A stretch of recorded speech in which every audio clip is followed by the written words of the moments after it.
Howdy there, youngins. Silver Mongoose here, back again with another video for you folks. Whenever I was thinking about making more videos, I had a few people tell me, just point at something and start recording.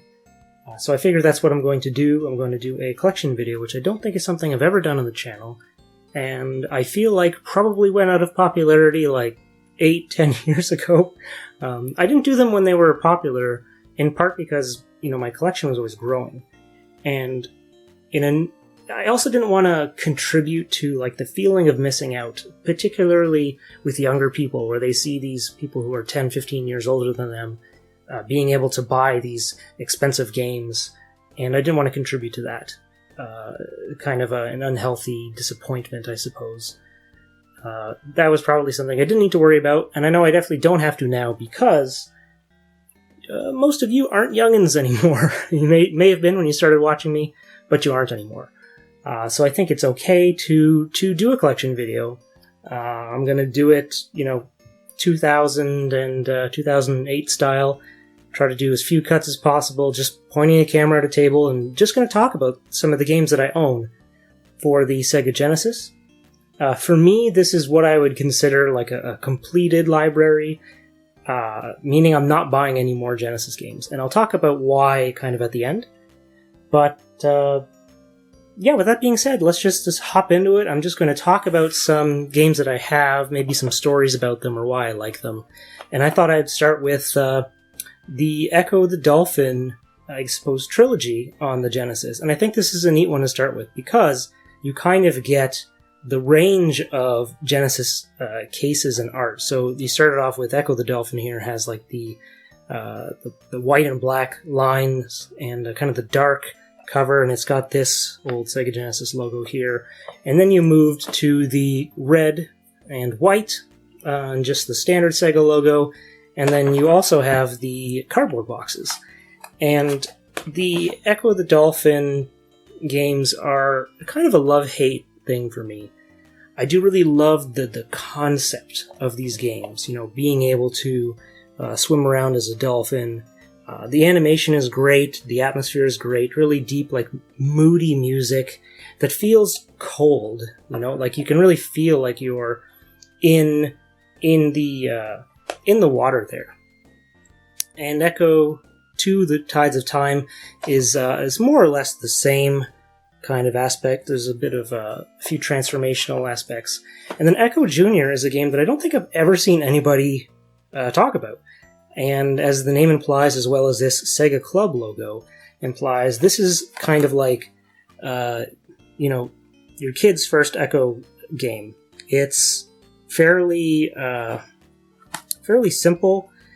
You can't drown or get killed by enemies or that sort of thing. There's about probably 15 or 20 levels, and they each only take a minute or so. They're basically go grab this ball and then give it to the seal, and then just basically exit the level. Whereas these two are, in my opinion, too difficult. Sometimes it's difficult because of the puzzles too complicated or kind of out there, kind of like a Myst game. Not that hard, obviously, but kind of the same idea. And sometimes just the controls are just a bit too difficult to do things precisely. But still, I still think the Echo games are worth checking out. They are kind of Sega staples, classic Sega staples. Echo Jr., even though it's for kids, I do quite like it. I wish there was an Echo game between these two. And the Sega Club thing says there, it's the Sega Club was basically games if you wanted to get a Berenstain Bears game or a Muppets game or Sesame Street, something like that. And it was specifically designed for children. It had this Sega Club logo there. And then, let's see, what's next here? Nothing in particular order, but I think I might start with the games that have the cases anyways, because I also have a lot of loose carts. Doom: The Battle for Arrakis is a game that I absolutely love. I have lots of fond memories about this. It is a real-time strategy game, so something like World of Warcraft, or, not World of Warcraft, just Warcraft, or Command & Conquer, that sort of thing. So, you collect spice, and then create units, and fight for territories. Great game. in my opinion, this is the first modern RTS. It's earlier than basically any RTS that you can think of, with the exception of, I think, Herzog Zwei, or Zwei, however you pronounce it, on the Genesis as well. Though I think that this has a lot of the building blocks that that game doesn't, and feels very modern, despite the fact that it's very old as far as RTSs go. It's probably, like, I guess, the second one made. And it's on the console, which is crazy, too. Because it's on a console, it's a little, well, it's slow and it's chunky and clunky to play, but I still love it. It's got great music. It's got little voice clips in it, too, so when you click on somebody, it says, reporting, acknowledged. And I always thought voices in Genesis games were a cool feature that I feel like we saw more voices in Genesis than we did on Super Nintendo. But that could be just my bias, but a great game. I have lots of good memories with it. I remember playing the ROM, actually, way back in the day, where one of my brother's friend's dad came over with a floppy disk and installed this game on our computer for us to play, and it was an absolute blast. This one is a strong recommendation for me, but if you're a big RTS fan, it might be crazy slow and clunky to you, but it's a nice game that I love.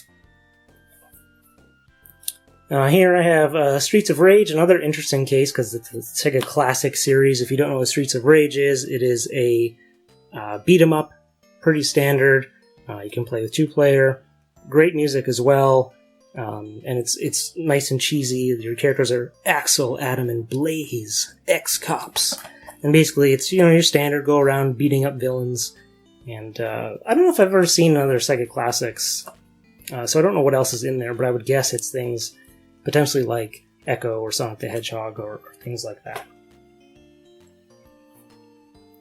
Dynamite Headdy is, as you would imagine, while the cutesy colors, it is kind of part of the 90s mascot cutesy character thing. And he throws his head, so it's kind of like Rystar or Decap Attack, that sort of thing. It's pretty... I don't think it does anything too revolutionary from what I remember, but it is very colorful, nice graphics, nice music. It has some nice animations, too, with like the larger bosses and enemies. It gets a recommendation from me as well. Most of these are going to get recommendations, actually. This one is really cool. This is Blockout. And I don't know how easy it is to tell, but essentially it's like, I think it's like 3D Tetris on the Virtual Boy, where imagine you're just looking straight down into a pit, and then you get to rotate your blocks in all 3 axes. So the X, Y, and Z axes, each button rotates in a different way, and then I think if you press select, then it zooms down. And it's very similar to Tetris, except you're just basically trying to fill the holes in the bottom, rather than doing it from a front view like Tetris. But a fun game. It's not, I guess, terribly unique in the sense that since this game came out, there's several that are like it, but I think it's great.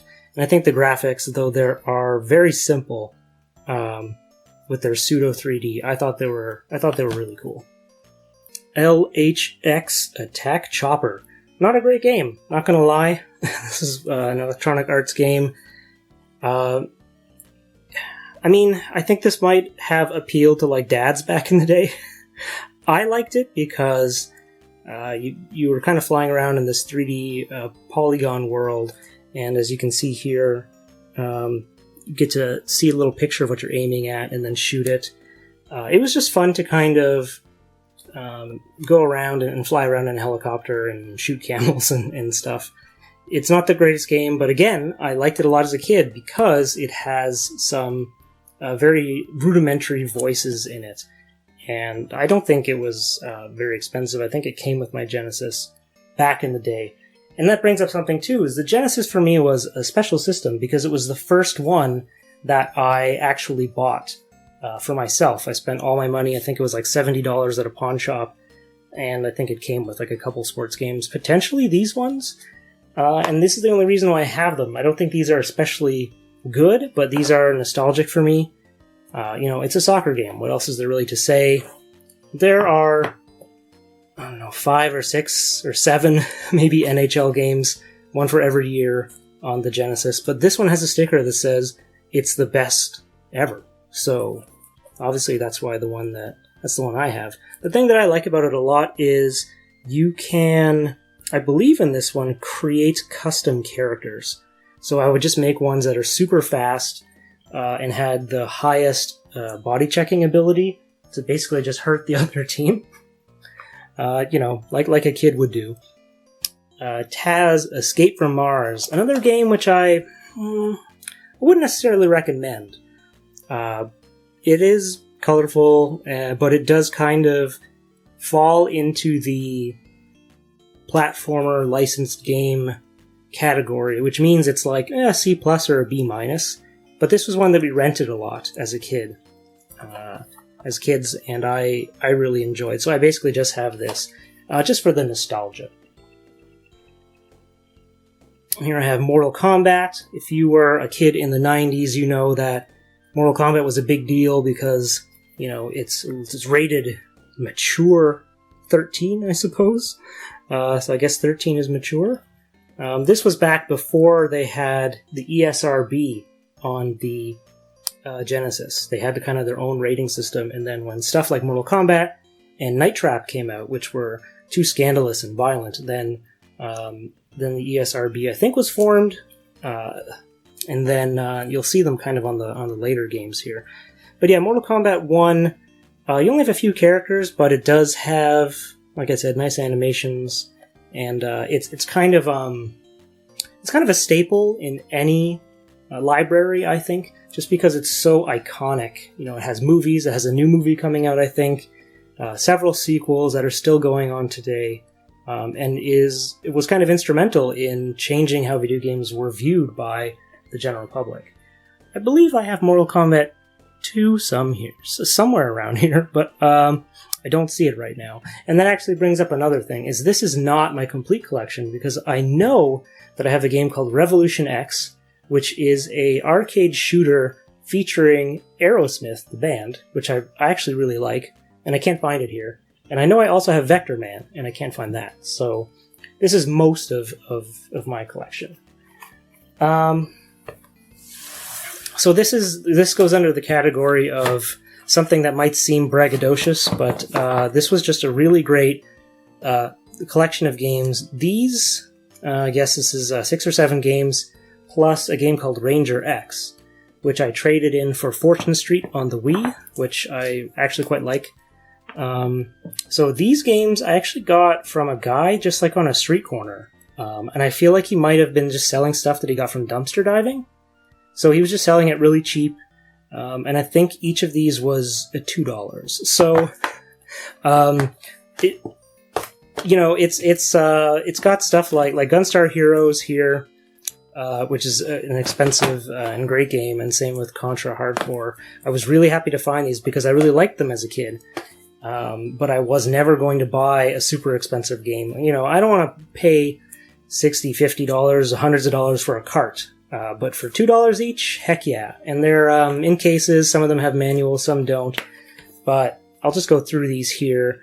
Gunstar Heroes is a run-and-gun game, so similar to like Contra, except it's more cartoonish, and I like the weapons in this one better.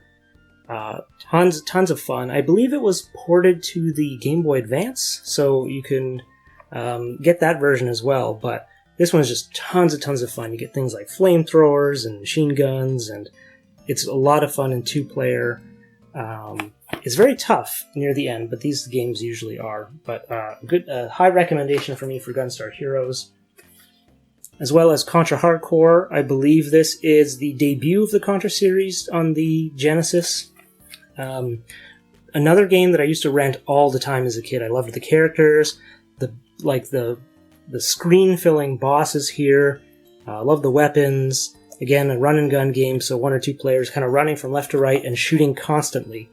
And this is a game that I really wanted, but I didn't want to pay the high price for it, so I was very happy to find it from that gentleman selling games on the street. I'm not a big Contra fan, so I can't really compare it to the other Contra games, but I think that to me, it's a great game.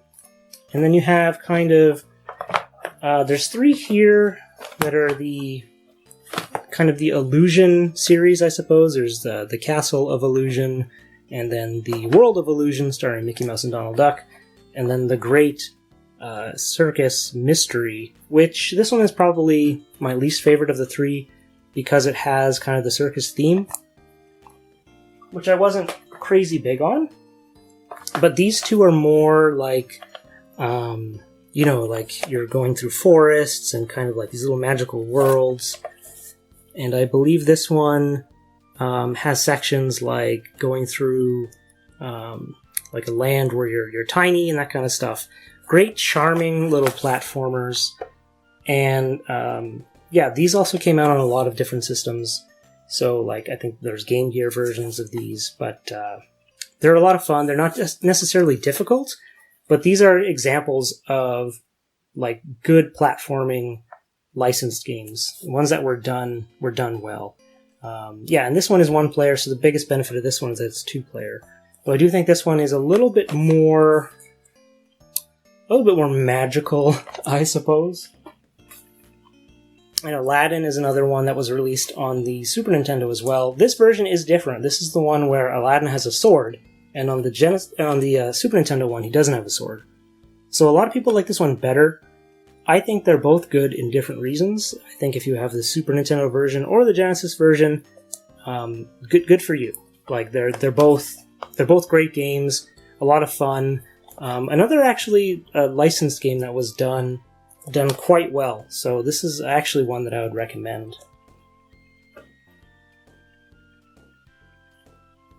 Here I have Streets of Rage 2, a not for resale version. I don't know what that means, but it's, it says not for resale on the cart too, so I don't know if this was from a rental store or something like that. But if you don't know what Streets of Rage is, it is a beat 'em up.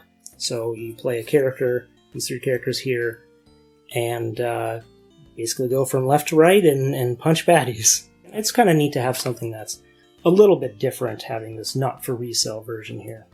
And kind of coming to this series here, Road Rash, is another one which, as a kid, I just liked the idea that it was violent. Kind of like the not Monster Hunter, what am I saying?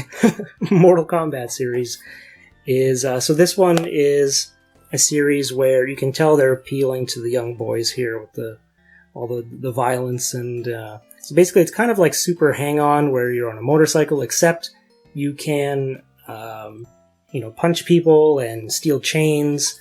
Road Rash 2 and Road Rash 3, in my opinion, aren't that different. I think, honestly, Road Rash 3, the audio is a little bit worse than in Road Rash 2, but they're both still fun games. I believe they're both 2-player, that you can play split screen, but I'm not 100% sure on that. But this is a game where I think maybe if you were to buy them now, they wouldn't be as fun, but as a kid, I was like, yeah, violence. And that was something that, appealed to me. I was a little boy and I liked violence, and so they knew who they were advertising to. Another stack here. Lethal Enforcers 2, Gunfighters, and Lethal Enforcers 1. And so these are arcade shooting games. So, bad guys pop up and you shoot them. It's definitely much better if you have a gun. So Lethal Enforcer came with like this revolver gun, which I don't have, but I do have the other gun, the Menacer, I believe it was called. And this one is kind of standard, like, oh, it's the 80s or 90s and you're a cop. And this one is like a Western, which is really interesting, where they just completely did another genre. But this is a game that has, you probably can't tell, but it's got like real actors, which was very common for these kinds of games, like same with Mortal Kombat, where they just recorded actors, turned them into 16-bit characters, and then put them in the game. So there is also some audio in this one, where a woman will run out and be like, oh no, don't shoot me. So lots of fun there. I wouldn't recommend them if you don't have the gun. If you don't have the gun, they're really slow and clunky and difficult. Marble Madness here is an arcade classic, as it says. I believe that. It's one of these kind of like isometric 3D games, so everything's kind of tilted to make it look 3D. And you're basically just a marble going through these little tracks, and there's things like pits and things that will suck you up and spit you out, and ice, and all sorts of random things that kind of are meant to get in your way. It's got a pretty good, I guess, like, grasp of physics. Like, the ball actually feels heavy, like it feels like a marble whenever it's sliding down all these pits and traps. Another game that was released on many things, and I do agree, it is an arcade classic. It is lots of fun. Kadash, the arcade hit. So, man, this cover, like, this is so, I love this. This is so, like, 80s fantasy. You got the dragon, the muscle guy with long hair and the sword. You got the old wizard. They don't look as great in the game. But this is interesting because it's kind of like an action RPG beat-em-up, so you do gain levels. I guess the closest thing I would compare it to would kind of be like Zelda 2, because you get experience from killing enemies, and then you gain levels and more powers and stuff, and you can do jump with the sword and stab downwards. But obviously this is very Sega. This is very 80s. The music feels like Sega music. It's got that metallic twang that you only get on the Genesis, and you're not going to get on the Super Nintendo. This one is a lot of fun in 2-player. 1-player, not so much. But it is, I think this one is also an arcade classic. And like this cover very much looks like what the game is.